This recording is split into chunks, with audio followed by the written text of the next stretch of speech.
Hey everybody, welcome to the In All Things podcast. It's time to see God in everything.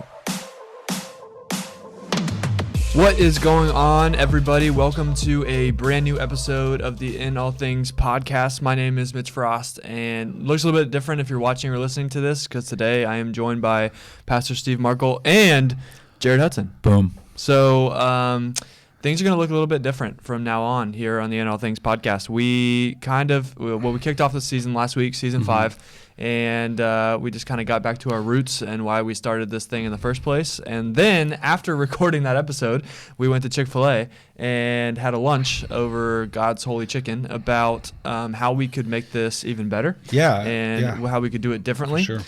And we had been feeling that adding a third person, even if the third person changes every once in a while, but always having 3 people at this table would allow these conversations to be a little bit different.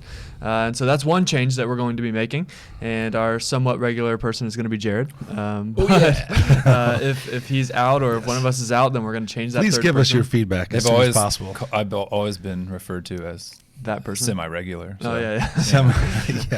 So, a lot of times Jared's sitting over on the other side of the cameras and he has comments to share. So we thought maybe they'd be better for you to hear them. Yeah.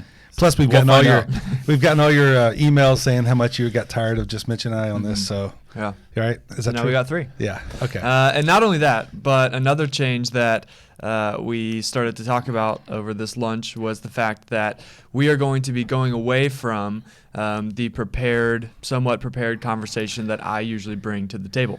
Because that's something we've done all 4 seasons leading up to this point, is I generally prepare kind of a rundown of what we're going to be talking about, what would be interesting, something I saw, whatever, and then we just go from there. You don't have any notes. That's kind of been our thing for seasons so far. But now, from this point forward, all 3 of us are just going to go throughout the week and write down, oh, that's interesting, or this happened, or did you guys see this? And then we're just going to bring it to the table and see where it goes. So there's probably going to be weeks that you listen to this and you're like, I didn't really feel like there was any giant takeaways or anything that I got. And we're okay with that, because I think there's also going to be weeks where this conversation goes more naturally and flows and goes different places than it would have if we just would have been following bullet points on my iPad. So that's another change we're going to make. And today's the first day of that. So I think maybe we're feeling a little bit more nerves than usual because we've never done it this way before. Yeah. And it could... we could end up finding after a couple of weeks we need to go back to being more planned. I don't know, but I'm excited about this. I've been excited all week thinking about it. So have you? That's all you've been thinking about? I said that's not what I said. I said when I thought about this, I have some things I wrote down. Keeping you up at night? Did not keep me up at night. And I just in the middle of the night I wake up and I open up my notes and say this would be great. Wow. I just want to know. That's not true. How many big life decisions have been made over Chick-fil-A lunch? Probably a lot. So it's I know you're excited because they have a new sandwich today. You said you're going to go every day this week. What is it called?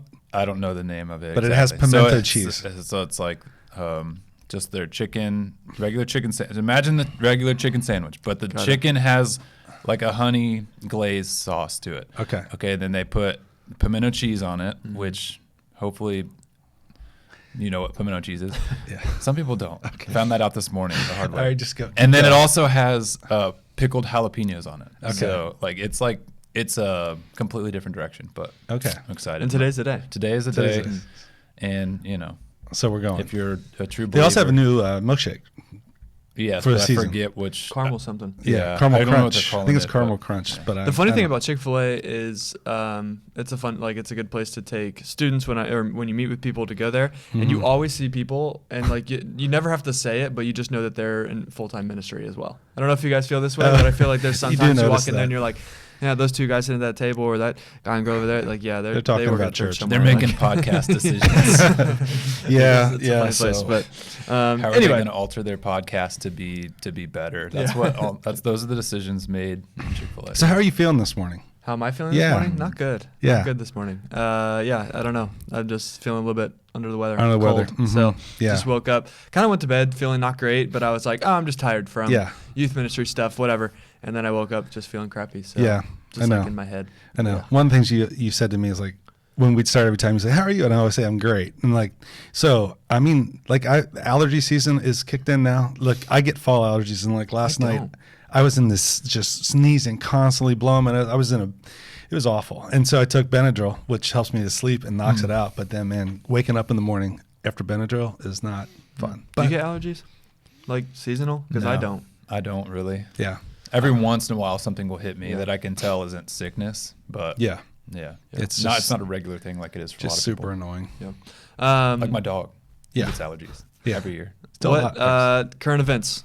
What happened recently that you guys saw or watched or paid attention to? I would tell you there's a lot of different things. I was thinking because of our first podcast we ever did, where you asked me about 6 or 7 different current events. One of them has resurfaced as a documentary. Bishop Sycamore. Yeah, I watched it. Did you watch it? I watched it too. Oh, Did you watch it? No. BS High. BS High. I was like, wow, that was it was pretty good. Did you like it? Yeah, it was good. What's it? It's on Max. Yeah. The coach is crazy. I wrote down the one quote. He's crazy. He said, "I'm the most honest liar that I know." This guy is unbelievable. He's crazy. I mean, Sherry and Nick watched it with me. Did he go to jail? No. Oh, I thought he was getting prosecuted or something. I mean, the stuff that they did was, taking these boys to different places to play and making hotel reservations and paying with a check that was, a bad check or even getting them in lodging where they would be for a couple months and then moving out before they had to pay because they would get like a 90-day period. Unbelievable stuff that he did. Just a reminder for those of you that don't know what this is. What are we talking about? There was a school in Columbus, Ohio, called Bishop Sycamore. It started as Christians of Faith or something like that. Yeah. And they started a football team and got on ESPN playing the #1 high school in the IMG U.S. Academy and got obliterated, and a bunch of kids got hurt because they found out they were not a real football team and not even a high school. And there was like 30 warrants out for this guy's arrest and all this stuff. And so finally a documentary came out about it, and it's crazy. And they got the coach, they got players, they got everybody to talk about Weren't this. the kids they weren't even high school kids? Some right? of them were like 19, 20 years 20, old already. Yeah. But the hardest part for me of watching the documentary was the kids talking about like how this basically ruined their careers and ruined. I mean, they went here thinking this was going to be, we'll set you up to play D1, and hearing them talk and their parents talk, I was like, that is hard to watch. Like, just they had so many expectations, and it was just hard. Some of them were afraid to even call home and tell their parents what was going on, but they didn't go. They never went to class. And then the coach is just like laughing at the camera and like so proud of himself. I was like, this is pretty surreal because it was in Columbus, and then some of the scenes and places, I was like, I recognize that. Yeah. And they were supposed to go to Franklin University to a building to take classes at, and they all went to the time. Couldn't get in. The doors were locked. They couldn't even get into the building where they were supposed to go, and they were just like, just don't worry about it. So it was worth watching, and but I think the takeaway that Sherry, Nick, and I had was just like the coach. Like, how could somebody be that bad of a person and like be proudly laughing about it? He's like talking in the camera, laughing at all the bad things he did, and like, well, I get away with it, so what's the big deal? I get away with it. I don't know how he's not in jail. Yeah, that was the funniest part. He's staring at the camera and says something about. They ask him about how many lawsuits or something he has against him, and he's like 30. Wasn't it like 30? He goes, well, how many do you think I have? Because every question he got, he would flip and not really answer. And then they were like, well, we found 30, and he goes, 30? But then the thing was, he's like, well, you know what? Here I am. I'm on ESPN now, or I'm on this. He's like, we made documentary. it. We made it. I got what I wanted. So like all the kids' parents are probably suing him, right? Yeah, as much as they can. Yeah. It's only like I don't know. They get away with a lot. Well, they're only. I mean, I can't imagine the dude has much money, so it's like the lawsuits are only going to go somewhere before. Yeah. He had a few talented kids, obviously, because there were kids that like didn't have good grades, that there was no way for them, so they were or in trouble. They had a bad pass. So he had some kids that had real talent. The one quarterback, he actually got looked at like Grambling State and was offered, and then they uncovered his past that he'd been with that Bishop Sycamore, and they just immediately said, forget it. Yeah, they would drop you, and so it really hurt a few kids that had actual talent for football. Anyway, that was crazy. Interesting. I thought that was interesting. Yeah. This week. Anything else? I know there was debates. I was going to bring that up. When was that? Thursday, Friday? It was Wednesday. But we steer from political things here. But I thought it was interesting to talk about this. And I saw this poll this morning. Is the age of the probable two candidates right now to be president Joe Biden is like 80 or 81 now, and Trump is 77. But by the time Joe would finish, if he got another term, he'd be 85 or 86, and Trump would be like 83. And like, are they too old? And the poll said that 69% of even Democrats, they say that Joe Biden's too old to run again for president. So then the opposite of that was what we saw on Wednesday night in the Republican debate, the Vivek Ramaswamy. Do you know who he is? I've heard the name. Yeah. I know some of us are more into politics than others, but he's 38. He's a billionaire. His parents came from India 40 years ago, so he was born here, so he can be president. And the minimum age is 35 to be president. So I'm like, he keeps saying, I'm half the age of both of those guys that are running. Yeah. So what do you guys think about that? There's been a push, I feel like, more so in the last year or so, of more people saying that we should introduce a cap age for president. There's a minimum age, so why wouldn't there be? But I don't think anything has obviously come out of it yet. But I mean, I don't see why not. You know, if you have to be 35 to even run, you know, I don't know where we would set that exactly. I don't know how we would even determine where the cap would be. But he's really sharp. I think it makes sense. That guy's really sharp. He is super sharp. I saw this guy, like a teenager, had come up to him and asked him after the debate. He's like, I'm 16. I want to be successful like you, like an entrepreneur and everything. He's like, how are you so successful? And he had like this perfectly formulated response for this kid. It was so sharp. I can't remember his exact words, but essentially he was saying, watch society from a distance. Like, watch society from a distance. Wherever they go, do not follow them, but look for the nuggets that they left behind and capitalize on those opportunities. He said, if you try to be successful in a crowd, then you're just going to get washed out. But I don't exactly know what it is that he did, how he got. I don't know what his businesses millions, are, but he's multiple businesses, and the thing is, he's like a young Trump with all the nasty sides of it. You know, like he's not rude toward people the way that Trump is, and that type of thing. And so there's an appeal because he's not a politician. And I think a lot of America is fed up with politicians. Yeah, I'd say. I mean, along that line, not to jump off of that, but what's his name? Oliver, the #1 song in America, Oliver Stone. Do you know what I know I'm you're talking about. So the guy kind of came up out of nowhere. He came up out of nowhere. He's not an artist. I wrote his name down. His song, Richmond, North of Richmond, Oliver Anthony.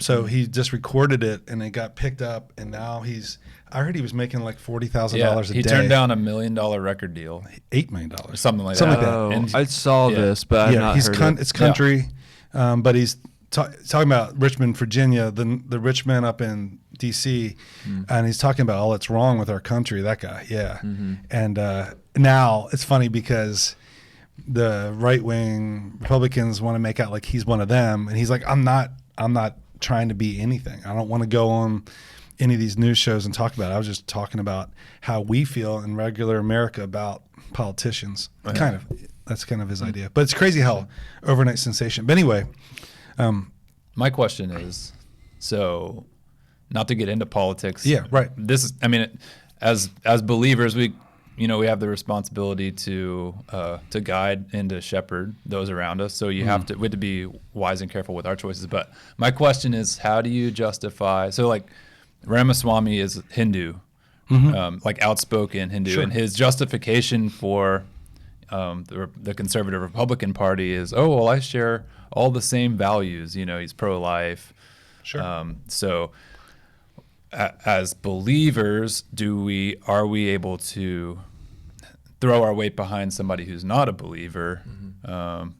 And do we just use the justification, oh, he's a nice guy? Because if you look at the Republican field and you say, all right, who are the outspoken believers among them? There's several of them on there. There's several of them on there, and there are several that call themselves believers that bear no fruit. So it's hard to put your name behind them if that's your reasoning. So that's a good question. I don't think like I did that one message in the Elephant series on politics, but it's like I think a couple of things. It's always the lesser of two evils. Whoever we vote for, every person that goes up there is not going to be perfect. They're going to have things about them that we don't like, maybe. But voting for our values is good. But I do think, again, it's not like we're going to make our nation a Christian nation by voting in a person who's an outspoken Christian. I prefer that, but I also prefer somebody that can win and somebody that can get things done and somebody that does, even if they don't have the same beliefs about God, they have the same value system that we have. Because some of the guys that spoke, like I love like hearing someone like Tim Scott. I love hearing him talk about his faith. Mike Pence talks about his faith. It's almost, I don't want to get into it, but a little annoying the way he talks about it. Sometimes I like the guy, I feel bad for him. But anyway, there's several that did, but I don't know if that's the number one thing. It's more about, to me, it's more about values, not trying to make everything in the White House Christian. I would love that, but it's a dangerous game to play. It is. It's dangerous for us too. I mean, like, because we, sometimes people I'll be clear. I mean, sometimes people get upset with us because we don't get political enough. Like, right? Like, where's the line in what we're supposed to be outspoken about? Like, I had somebody, recently leave, stop attending here, I heard, because we weren't promoting voting enough on certain issues. Have you heard that? Mm-hmm. So, I haven't heard that. Yeah. I mean, I don't think it's I don't think people are going around our church and be like, oh man, I wish. No, and I don't mean it's a big thing, but I mean, there are, right. How do I put this delicately? However you want to. I struggle with that side of the conversation because it's like, there have been presidents that claim to be Christian. Yeah. And so that's, right. For some people, they ignore everything else that this person is saying and doing because they just have said at some point that they're a Christian. Amen. But brother. then they act however they want and say whatever they want. And that's actually more damaging to the name of being a Christian, right? Right. And so it's like, for me, I go back to that too, where it's like less and less, America is viewed as a Christian nation. It's, there's a lot of different beliefs here, and I think sure, maybe the majority still marks Christian down, but it's less and less controlled and moved by Christian values. And so I think somebody in a position that's a good person, a kind person that maybe has the same big values as we do, but maybe doesn't say, oh, I'm a Christian and Jesus is God and these different things. Yeah. I think it's still, like you said, the lesser of two evils, right? Would I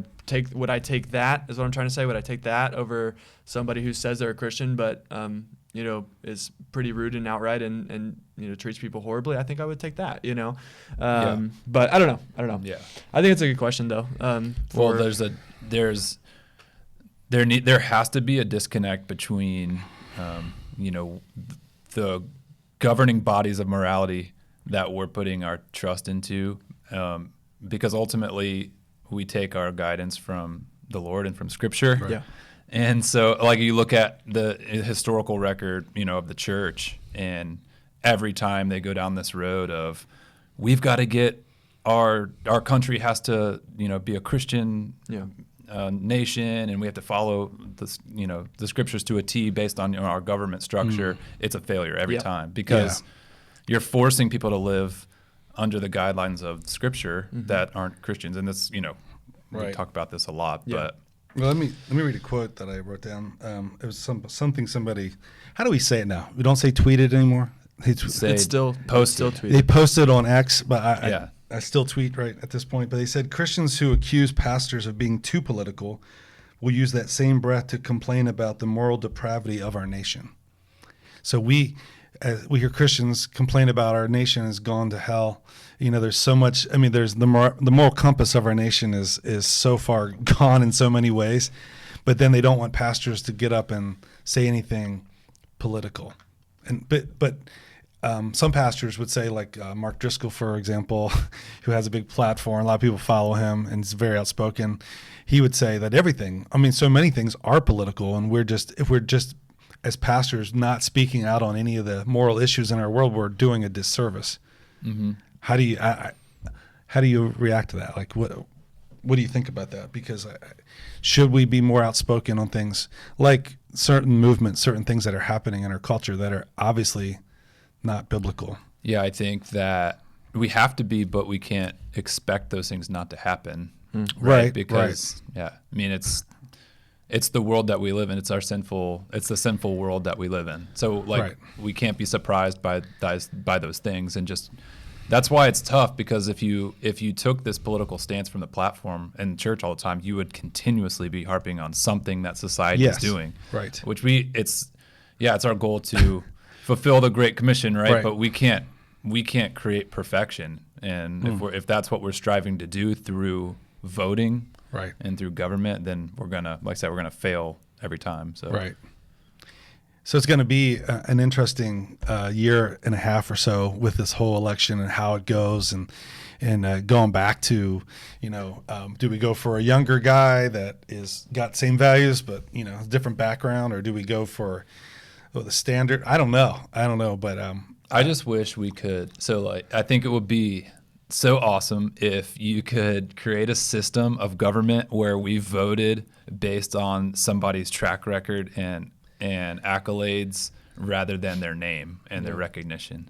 Right. Because if you take the Republican field of candidates, there's some great people in there, but the overall picture of them is skewed because of their name or something they said once. Something they said one time, and like even Vivek, he has contradicted himself multiple times, and now he tries to fix that and tries to just talk his way out of it, and then there's just name calling, and then all of that, and if the number one candidate right now, Trump, he has done while in office, he was successful at getting a lot of things done in the economy, blah blah blah. But his personality is what drives so many people away. But he's also notoriously known for his huge list of failures as well. True. That's true. That is all true. I think my point is you look at if we just got a sheet of paper with all the different candidates, this is what candidate one, this is all the things he stands for, this is all the things he's done. And then that's how we had to vote. I'm curious, if we would be more successful, and we wouldn't be complaining about all. Well, I know, and that's what I think comes down to where it drives some people, and I don't want to say younger, but I do think younger people are less inclined to vote. Am I right? Because you're like, I don't like either one of these. Because when I'm saying, people say, would you vote for this guy? Even I'm like, I'm going to vote for my values, even if I don't like the person, because those are the values that I think are better for our country, and it's hard to swallow. But I can't imagine voting for the other guy because of their values. So I have to pick.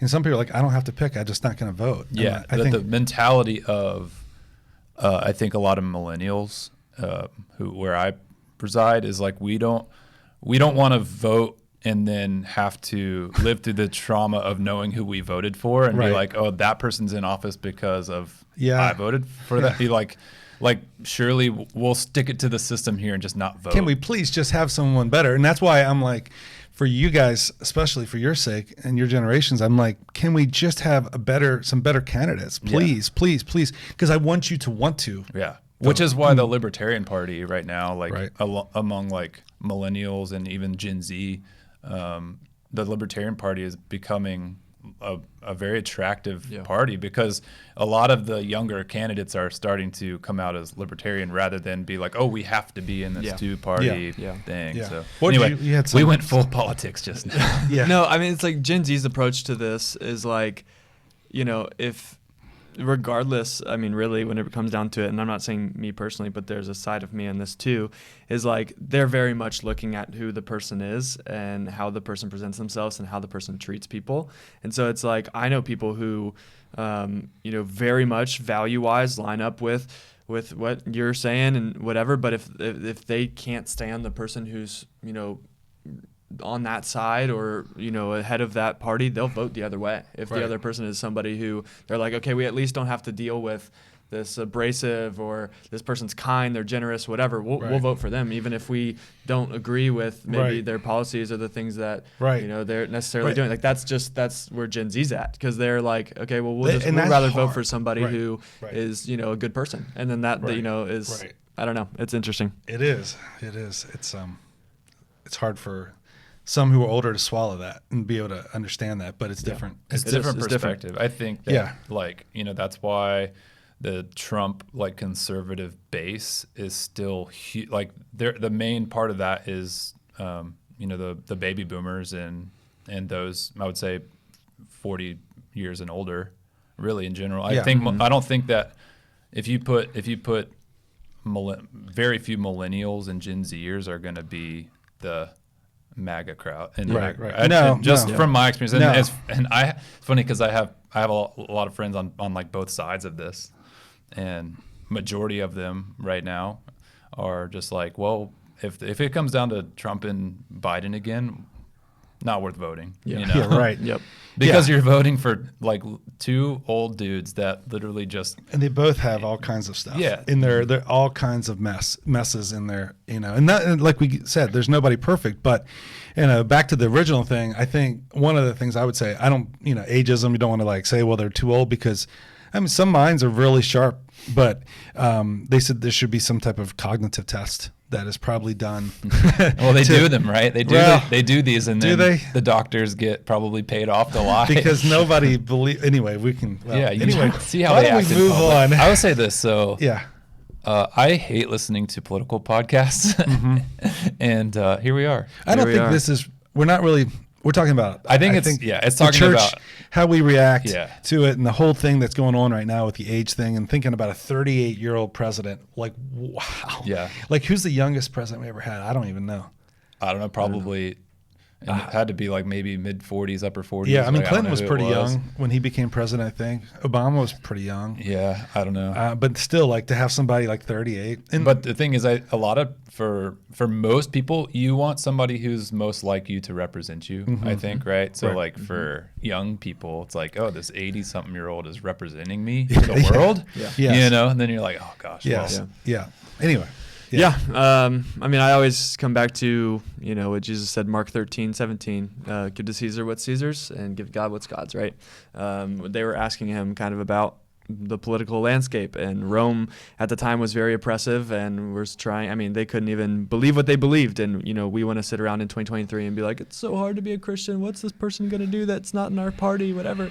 And in that time, they had religious oppression from their government, probably more than we hopefully ever will. Mm-hmm. And, Jesus' response to that whole thing was give to Caesar what is Caesar's and give to God what's God's, and I think that's a very simple, it doesn't answer all the nuances and layers to the political conversation, but I think it's a good framework to, as long as you're not allowing those things to bleed over too much, I think that's a good way to live, right? Give to God what's God's, right? Your time, your devotion, allow Him to shine through you everywhere that you are, and then pay your taxes and do what you need to do to be a good citizen, right? And that's kind of, I think maybe a simplistic, but good way to. I'm not paying taxes. But I it can be oversimplified. It could be overcomplicated. There's so many ways to look at it. We could go on and on in that, but I was reading a book recently about just the world post-COVID and the political landscape and everything and what's happening and could happen to people going forward, because that was such a big thing that happened and whatever. And he kind of got into this whole idea of media consumption and news and all these things. And his challenge or point that he made for Christians was, the time you spend consuming media or news of any kind, you should double the amount of time spent in God's word or in prayer with God. And I thought that was an interesting challenge for people who wake up every morning, turn on the news, sit in front of the news for hours, get on their phone, read news for hours all day throughout the day. Is it even possible for you to double the amount of time you spend with God because of how much time you spend on media? Some of us would probably say, no, it's not possible because I don't have that much time in a day. So I just think it's important to, pay we all attention to consume what we're giving differently. our time to. For sure. Yep. I think it is important though to be tuned into the atrocities that are happening in the world. So but I mean, how do you go about that without being consumed by it, right? So if we're not consumed by it, then as Christians and believers, we're most complicit to it, I feel like. So how do you, it's an interesting balance there. How can we can't put our heads in the sand and not know what's going on in the world and not have an answer or even a take on it. Like, what's a biblical take on this situation and how we should be responding, and not knowing what's going on in the world. So, yeah. Yeah, I mean, that's not biblical either, right? I mean, Paul knew what was going on, and a lot of his letters like Titus and things like that are, all the church letters really are addressing what was going on relevant, in that culture and time, right? Yeah. So, it's a balance for sure of, navigating what is going on, and at the same time, how should we respond, and where's the line between how much we give ourselves to it, but and how much we ignore it, purposefully too. I feel like that's an issue. Yeah. If you look one illustration that's coming to mind for me is like when the slave trade was happening, right? You had all these slave ships that you had slaves in these cargo holds, like hundreds and hundreds and hundreds of them. Yeah. And the illustration is that there's all of the slave owners and the ship owners and the captains and all the ship crew are worshiping in a chapel on the second deck of this slave ship, right? And they can hear the cries and they can smell the smells from below them, but they're just, oblivious, and they ignore it, and they choose their battles, and they just choose to ignore what the atrocities that are happening literally right under their feet. So another quote from Driscoll was, if your pastor won't speak on abortion because it's a, quote, political issue, he's a coward and has utterly failed to lead his flock with integrity. What do you think about that? I don't want to keep quoting Mark Driscoll on this. I know. That's it for today. I know, but man, yeah. Like, I think I agree to a little bit, because I think you gotta, like I said, we have to speak about what's going on in the world around us. We can't ignore those things that are plaguing us. But we can't be a broken record about it on stage. And then, exactly. Like if your sermon topic every single week is, I know, if you're always, some churches do that. Yeah. And that's the danger. And people sometimes, like him, they say extreme things just to stir things up. I get it. He just called you you don't a think coward. so? What? You agree? No, I think that's very problematic to just say extreme things to get a rise, though. Right. Which is his whole platform, which is why I generally have some distance between me and Mark Driscoll. Well, yeah, I'm not. I mean, that's what he so does, for right? Disclaimer, I'm not quoting him because I love him and think he's great. I'm quoting him because I think he's controversial, and I think sometimes when you read those things, like it's a check. I'm like, no, I don't agree with you, but do churches in general shy away from issues because they're just afraid of reaction, of scaring people you away? ask, like in our church, Yeah. you ask, if you polled the congregation, people About will be what? about abortion issue. Yeah. I feel like a lot of our church members would be shocked how many people are in our church are pro-choice. There's a lot of people on both sides of every issue. And when you come into the church building, a lot of the one side of the certain aisle is just quiet on it. Right. And if, in our view, if we're taking the biblical side and we're quiet on it, then we're complicit to the issue. Right. So I don't know, but it is shocking, I think, just to think about the amount of people who call themselves believers and, are pro-choice. Yeah, sure.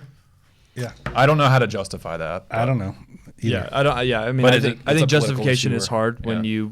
you put that conversation up against the Bible, and at the same time, I think just making statements like that and being harsh about statements or stances or things like that, I think it can be dangerous too. There's a way to communicate the biblical view and love, and not shy away from the fact that God is pro-life, and God knows the baby before they're ever born, and right. There's ways to communicate that in a way that's not shaming, and I mean, there's a lot of nuance that goes into people who make the choice to have an abortion and things like that, and so you don't want to. I think that's where we constantly wrestle as church staff too, right? As you don't want to communicate things that are so harsh that you maybe turn people away or make them feel like, okay, I want nothing to do with this Bible or this God, but at the same time, you never want to back down from what the Bible does say and where it does stand on things, right? Because it is pretty clear on some of these things. So I don't know. I think that's why we don't have to keep bringing him up, but I feel like Mark Driscoll is somebody who, hits the nail on the nose and goes straight for what he wants to say. But I think that can turn a lot of people off at the same time, as compared to explaining and trying your best to communicate a stance in a way that still, has the love of Jesus. He's good at doing he's good at throwing out a rally cry for pastors and believers. But if a non-believer hears a lot of his stuff, Oh yeah, he comes across very chauvinistic. His testimony is ruined because they don't want to hear another word he has to say. Yes. Yeah. But like I said, for those that understand the truths of Scripture, and he throws out these zingers and these one-liners, we're like, yeah, I mean, that's true, but we don't communicate to the lost that way, because they will turn their backs on us instantly and don't want to hear another word from us. Yeah. So. Yeah. So welcome to our political podcast. Let's change so excited that you're the here. tone for a second. We're gonna call to what? In all politics. I know we're not just recapping Sundays anymore, but yesterday we had 10 baptisms, and I thought that was pretty awesome. Yeah. It was stressful, right, for Jared, because we changed our format and we did a live feed from the foyer into the worship center on the screens, but it went very successfully, and love baptisms. Got a lot of great comments about that. Yeah, it's cool that most of the church was able to see it. I mean, those that were here in attendance, because a lot of the previous format, we miss a lot of people that just never got to see baptism. It's cool to do it and that way. It was cool. We had 10 baptisms. I only baptized 2, and I think every other person was baptized by somebody different that had a spiritual impact on their life, and that is so cool to see. And to me, somebody said, this must make you really feel good today as a pastor. I said, absolutely. Like, this is one of the things that I'm like, this is where I feel like, I don't know, my best about how things are going in the church when I see that kind of thing happening. And each person could say, well, you had 4 students that were baptized, and you did 1, and the other 3 were by leaders, student leaders. And then 1 by his dad. So there's 5 students. And 1 by his dad, right. Yes. But yeah, that was a pretty cool moment for me. The week before, I had brought that up, like, hey, but we have baptisms next week, and 4 different people are doing it, and it's just cool. And I know that 3 of my high school leaders that got to baptize yesterday were all super emotional, because it was all their first one. First time they baptized for all 3 of them, and so that was super cool for me just to watch it. Like, I was getting emotional watching them baptize, not only because the students, but like it was their first time getting to do it, and I don't know, it was special for me. What do we do about the people that did not get submerged all the way? Do we need to have them come back? I saw little spots on their heads that didn't get wet. I'm like, I think they're okay. I know.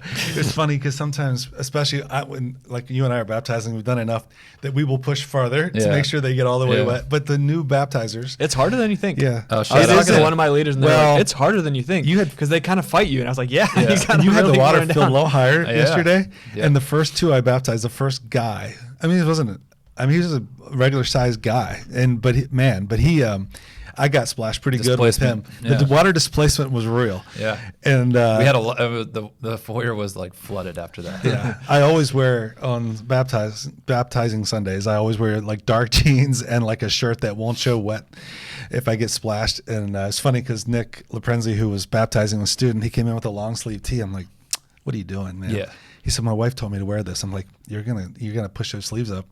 Yeah. But it's an awesome experience. I thought it would be cool to end today maybe with each of us talking about when we got baptized and when that was and how that happened in our lives. Yeah. You want to go first? You want me to? I don't care. I got baptized when I was 10 with my older sister, and we were living in Florida at the time, I believe. My dad was military, so we moved around a lot, but we were living in Florida at the time, and the church we were going to was kind of like a blended contemporary style. They had traditional and conservative elements and contemporary elements, and so it was a choir loft. They had the choir loft, and then they had the baptistry above the choir loft. And I specifically remember slipping and falling down the second step. So like I got the first, there's 3 or 4 steps. I got the first step, I got the second step, and then I thought I was at the bottom. Nope. Right. I wasn't at the bottom. And I slipped and fell. I did not baptize myself. Okay. I didn't go all the way under. All right. But I specifically remember that as part of my story. So you were 10. Yeah, I was 10. Yeah. Who baptized you? The pastor of the church that was there. Yeah, that was a situation, in the traditional realms, a head pastor. And when did you believe in accepting Christ? I don't want to get heavy into my theology and my beliefs, but I'm not like a decision Christianity kind of person. Sure. But you were born a Christian. Sure. Let's not go there. So I grew up. My grandfather was a pastor, a preacher. So on my dad's side, his dad played the piano in the church. So we're always in church. Mm-hmm. So I began to follow Christ from a really young age, obviously, as many do that grow up in church. And and then I remember specifically my mom just having a conversation with me and asking me, like, have you made the decision to follow Christ? Do you follow? And I was like, yeah. And she was like, really? And then you should get baptized. And so talking, with my parents about what that meant. Mm-hmm. And then, as it being a public way for me to tell people rather than just it being an internal thing. So, but that's my story. Yeah, it's not very simple, very basic. I was just wondering, like, the gap, because I was 10 when I first really understood salvation and what Jesus did for me, and I, made that decision when I was 10 to follow Christ. But then I remember when I told my parents, when they asked me, they're like, you need to get baptized, and I kept putting it off. And it was like one of those things where in my church, old school, you had to walk forward to tell somebody at the front, the pastors who were standing at the front, you had to go up to them and tell them, I want to get baptized. And they sit and file a card, and then they schedule you for the next time to get baptized. So I didn't want to do that, just was fighting that. And so it wasn't until I was 12 that I finally actually was baptized, and it was one of the pastors in the church.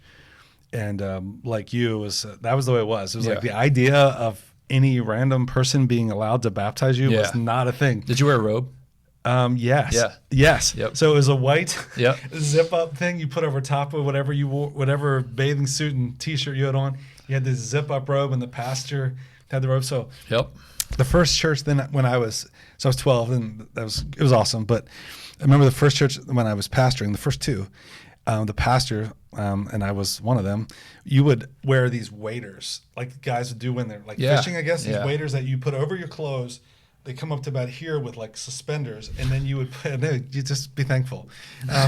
And then you'd have the white gown on top of that. You would zip up. So the pastor, you would wear this over top of your clothes. And I think we should start doing that. And not with the waders, but at least getting in there, getting in the water. So we had the built-in baptistry up above the choir loft. So I had one time when I was walking down the steps myself as a youth pastor at the one church, and I slipped a little bit on the last couple steps, and my back, and then I was in pain. I was like, got to do several baptisms, and I'm like in pain. It was not fun. If you try hard enough, you can splash the choir below you. Did you hear about the guy that one time died? Remember, it was years ago. I think he was a youth pastor. The microphone was seated there, and it fell into the water and electrocuted him in the service. No. That had to be the worst service to be a part of. That was really bad. I mean, I only heard of that once, but. So anyway. Yeah, because all it takes is one time. And then yes. My dad asked me yesterday, could you guys get a waterproof microphone so that you can hear what everybody's saying when they're being baptized? I'm like, I don't know if they make a microphone for that, so you just have to be careful with that. But I kind of like it being a private moment. So yeah. But I know. I understand because you want to, what are they saying? Your dad grew up that way. He grew up that way. Like, so I know. I get it. The same way. I understand that too. I see a lot of both sides. And you do too. We see a lot of both sides of all these. And I'm privileged to be the one that's standing right there, guiding the order, and I get to hear what they're saying, and it's precious. It's special. So, how about you? All I can think of about the guy who died in baptism was electrocuted in the likeness of his death. So that's just what's playing in my head. Electrocuted in the likeness of his death. Was Jesus struck by lightning? So anyway, for me, not baptized in a robe or anything like that. I was baptized in a hot tub here at Sycamore Creek. Yep. I was 11. And the biggest thing I remember, my youth pastor at the time baptized me. And the biggest thing I remember was that baptism was a pretty big thing with my parents. So before you could be baptized, you had to really have a conversation about why you wanted to be baptized. And I just remember that being really important to me. I remember one night they were sitting in the living room watching TV. I came in and I'm like, hey, I think I'm going to be baptized. And I would have my answers prepared. They're like, why? Like, why do you think now's the time? Why are you ready? And I just remember telling them that I believe that Jesus died on the cross for me. And I just remember having that conversation with them, like the first real, maybe deeper conversation about why I wanted to be baptized. And I just remember that being really cool for me. They wanted to hear why I wanted to be baptized. It wasn't just you guys bring me to church, so I'm going to do it. Right. And then I remember being baptized. And probably about a year before that, was when it was like I really started to get it. Like, okay, this is real. I really do believe this. Right. This isn't just something we do on Sundays. But in terms of the moment, even though you're not as moment Christianity as me, I remember, it was probably going into freshman year at a summer camp that I was like, okay, I want to take this seriously. Like, I really want to and so I remember that too. But so that's when I was. So we got 10, 11, and 12 for ages here. So you took the longest to be saved. I did. You held out the longest. You were it was my parents thought we were in a church that didn't teach it the right way until I was about 10. And then Jared just couldn't wait. Yeah. Yeah, I couldn't wait. It's funny. I don't really remember the circumstances around because I remember I was baptized the same day as my sister, my older sister. Okay. But I don't know. Maybe my parents heard something in a class that was like, you need to ask your kids about, and because I remember specifically it being my choice to say yes, I want to do this, but I'm going through that with my kids right now because Audrey was just baptized last time, and Elsie was like, "Oh, Audrey, my older sister was I would like to do, And I was like, so when we've been talking about it, and I'm like, if it wasn't for Audrey being baptized, she would not want to do this. Yeah. So she's not ready to do this. Right. Yeah. And so it's been a little bit of a conversation. Yeah. So we specifically had them yesterday at church come in the back door so that Elsie didn't see the baptistry and be like, oh, I didn't get to do it this time. Right. It's but just doing it the right way, making it mean something. Yep. Is what I like about how we are able to do things. And then the fact that you can ask anybody to baptize you who's a believer, I think makes it even more powerful because they're part of your story and they're part of the reason why you're there in the first place. Right. And nowhere in Scripture does it say that a specific person has to. Right. I think I even referred to that in the Acts series about somebody that baptized somebody who wasn't there. They weren't in any position in the church per se, but anyway, that's cool. It's cool to hear, and I think everybody. It's about your story. It's about a testimony. I think that's the most powerful thing that we all have when it comes to sharing our faith is our story, and not just our baptism story, but just the story of our belief and how we come to faith and how we live that out. So, yeah. All right. Well, I think that's all we got today. Yeah. Unless you guys have anything pressing that you would like to bring up right now. We're going to go to Chick-fil-A sometime this week. So we got to go to Chick-fil-A sometime this week. Yeah. On this, preferably more than once. Yeah, but I think that's it. Yeah, so let's go. Thanks so much for listening and watching. Let us know what you thought about maybe this new direction, new setup, new look, new feel to the podcast, and we'd love to hear what you guys want us to talk about or get into. We'll try to work it into these. There's a current event or something that you would like us to. I think no more politics. Great. Yeah, we got that today. Until the next debate. All the next year and a half, it probably will come up again. Obviously. Everybody's like, these guys just want to talk about politics. This podcast is. I mean, if Jared and I were left to our own devices, we'd probably talk about baseball. Yeah, so that's not good.